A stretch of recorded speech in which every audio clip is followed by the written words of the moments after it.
Hello friends, welcome to my channel concepts of biology. आज हम deal करेंगे with the 15.3 of the 15th chapter of 10th biology, जो कि our environment है। जो पहले टॉपिक्स थे वो हम डिस्कस कर चुके हैं। You can refer my previous videos for that. आज का जो टॉपिक है वो है how do our activities effect environment. ठीक है, काफ़ी सारी एक्टिविटीज़ हैं जो इफ़ेक्ट करती हैं, but in our syllabus we have only two topics here, ozone depletion and waste management. ठीक है, वेस्ट डिस्पोजल। तो वी ऑल नो कि human beings are the integral part of environment and whatever changes we make in our attitude, our daily life that affect the environment. और जो भी environment में changes आती हैं वो हमें इफ़ेक्ट करती हैं डायरेक्टली और इनडायरेक्टली। ठीक है, तो दो इन्वायरमेंट प्रॉब्लम्स को आज हम डिस्कस करेंगे यहाँ पे, जो आपके सिलेबस में है। First is ozone depletion.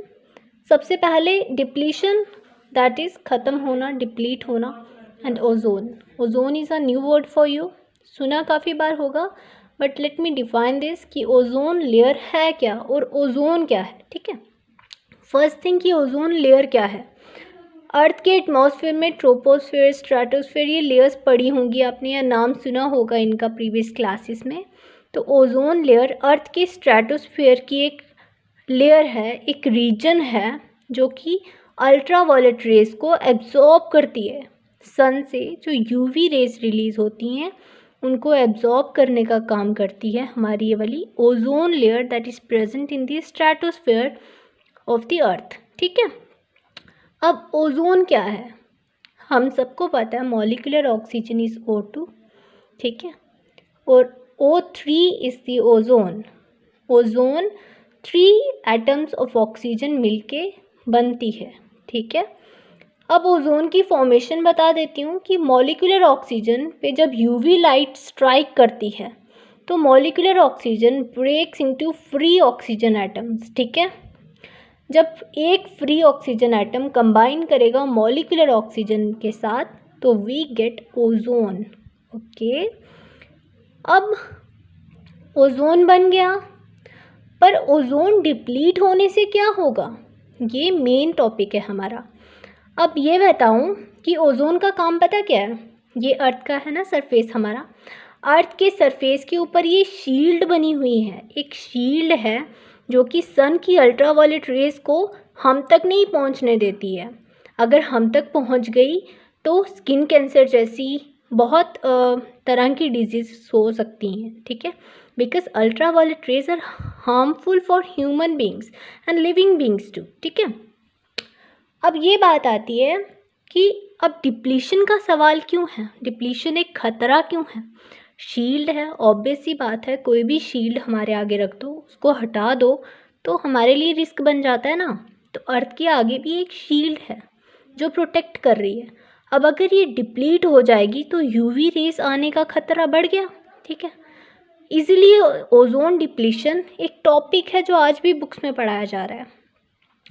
अब प्रॉब्लम जो है डिप्लीशन की, ये क्यों अराइज हो रही है। ठीक है, कॉज क्या है इसका, कॉज हैं सिंथेटिक केमिकल्स, जैसे क्लोरोफ्लोरोकार्बन्स हो गए, जैसे जो रेफ्रिजरेटर्स हैं, फायर एक्सटिंजर्स हैं, एसीज़ हैं, इनमें जो क्लोरोफ्लोरोकार्बन्स यूज़ होते हैं जो कि सिंथेटिक केमिकल्स की कैटेगरी में आते हैं ना, ये क्लोरोफ्लोरोकार्बन्स जो O3 लेयर है ना उसको डिस्ट्रॉय करते हैं ओजोन लेयर को, और यहाँ पे होल्स क्रिएट हो जाते हैं जिनको ओजोन होल्स कहा जाता है।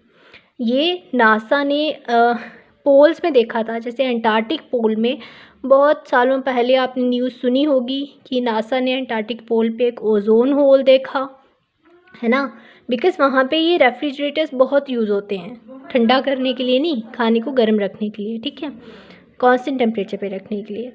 अब 1987 में यूनाइटेड नेशन इन्वायरमेंट प्रोग्राम, एक ये प्रोग्राम था जिसने एक मॉनिटरल प्रोटोकॉल रिलीज़ किया। अब ये प्रोटोकॉल्स काफ़ी रिलीज़ होती हैं। ठीक है, सेट ऑफ रूल्स रिलीज़ होते हैं।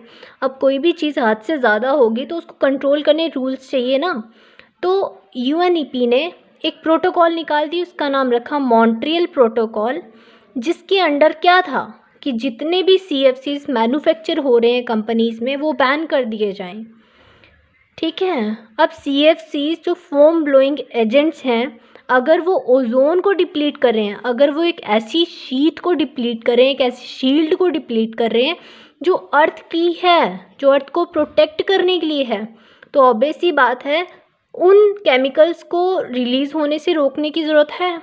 इसीलिए UNEP ने ये प्रोटोकॉल दिया कि इनको बनाना रोको भाई, ये फ़ायदा नहीं दे रहे हैं, ये ओजोन होल्स क्रिएट कर रहे हैं, UV रेज अंदर आएंगी, हमें ही इफ़ेक्ट होगा, तो केमिकल्स का वैसे ही इफ़ेक्ट जो होगा तो उससे स्किन कैंसर जैसी काफ़ी बीमारियां हो सकती हैं ना। तो पहली बीमारी थी ये ओजोन डिप्लीशन।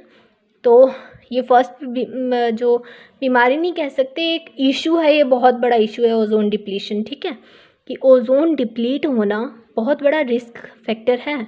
अभी ये सिर्फ पोल्स में हो रहा है, पर अगर बाकी एरियाज़ में भी होने लगा तो it will be very harmful. ये पढ़ने में जितना इजी है, प्रैक्टिकली ये इतना ही ज़्यादा हार्मफुल भी है, ठीक है। तो second issue is waste disposal, ठीक है। वेस्ट और उसको डिस्पोज करना, ये भी एक इशू है। कैन यू थिंक, ये एक इशू है सच में। अब वेस्ट जो है वो हमारे पास दो टाइप्स का होता है। एक होता है बायोडिग्रेडेबल वेस्ट, बायोडिग्रेडेबल।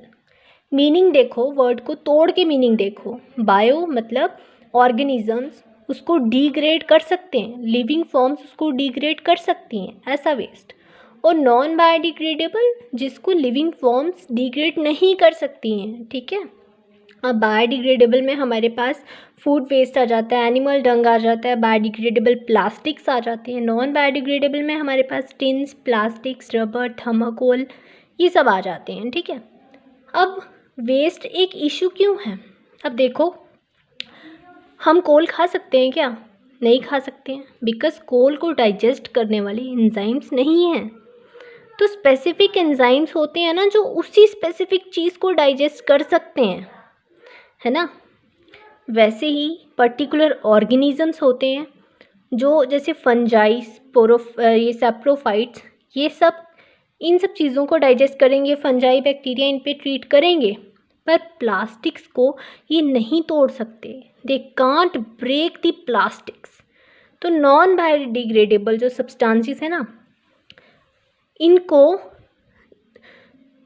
यहाँ पे हमारी अर्थ में ना बहुत देर तक परसिस्ट रहते हैं ये, और बहुत नुकसान पहुँचाते हैं ये नॉन बायोडिग्रेडेबल चीज़ें, ठीक है।